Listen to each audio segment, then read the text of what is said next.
phare du Conseil des ministres tenu ce 18 décembre 2025 au Palais du bord de mer. Le processus de la transition tire progressivement à sa fin avec la restauration des institutions. Celle-ci a débuté après l'élection du chef de l'État, suivie de la nomination du président de l'Assemblée nationale, puis celle du président du Sénat. S'en suivra le renouvellement de la Cour constitutionnelle. Ensemble, l'ensemble des institutions du pays sera rétabli. Ouvrant les travaux, le Conseil a pris acte, avec une attention soutenue, des rappels du président de la République relatifs à l'achèvement de la transition, désormais engagé dans sa phase terminale.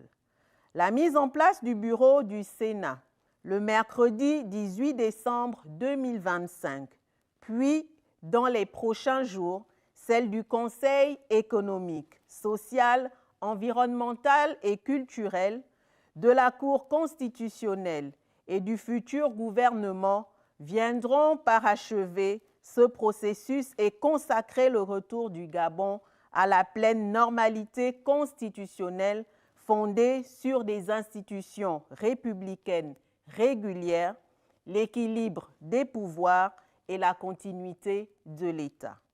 Autre mesure majeure, la transparence concernant la gestion des fonds issus de la taxe forfaitaire d'habitation. L'exécutif gabonais entend avec la plus grande fermeté prévenir tout risque de fraude. Revenons sur la taxe forfaitaire d'habitation. Le chef de l'État a prévenu sur les risques de fraude et de contournement, notamment via les trafics de compteurs qui menacent son assiette. En conséquence, il a instruit les ministres concernés ainsi que les opérateurs du secteur de déployer des mécanismes renforcés de contrôle, de prévention et de dissuasion.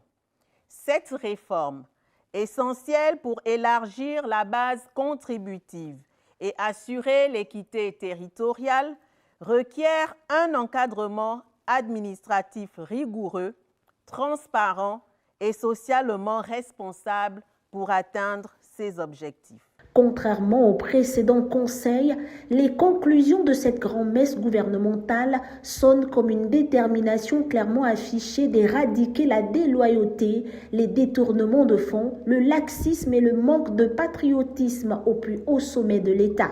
Même si le pays est en chantier, comme le dirait le Gabonais lambda, beaucoup reste à faire. Brice Clotaire Oligingema en a pleinement conscience, ce qui pourrait s'expliquer par le pragmatisme dont il fait preuve au service de chaque Gabonais.